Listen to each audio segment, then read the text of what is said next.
Paşinyan, bir sıra ölkələr Qarabağ məsələsindən Ermənistanın inkişafının qarşısını almaq üçün istifadə ediblər. Kollektiv Təhlükəsizlik Müqaviləsi Təşkilatının KTMT İrəvan qarşısında öhdəliklərini yerinə yetirməməsi Ermənistanı müstəqil edib.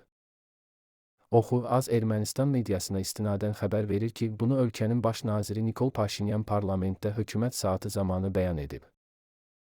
2022-ci ildə biz anlayanda ki, KTMT bizim qarşımızda öhdəliklərini yerinə yetirməyib, yetirmir və yetirməyəcək, o an müstəqil olduq, çünki anladıq ki, yalnız özümüzə arxalana bilərik. Biz anladıq ki, sizin qurduğunuz təhlükəsizlik sistemi əslində köpükdür. Bu, dövlətimizin inkişafının qarşısını almaq üçün bir vasitədən başqa bir şey deyildi. Paşinyan müxalifətdəki Ermənistan fraksiyasının üzvü Armen Xaçatriyana müraciət edərək deyib. Baş nazirin fikrincə, nə qədər acı olsa da bunu etiraf etmək lazımdır ki, bir sıra ölkələr Qarabağ məsələsindən Ermənistanın tərəqqi və inkişafının qarşısını almaq üçün ilgək kimi istifadə ediblər.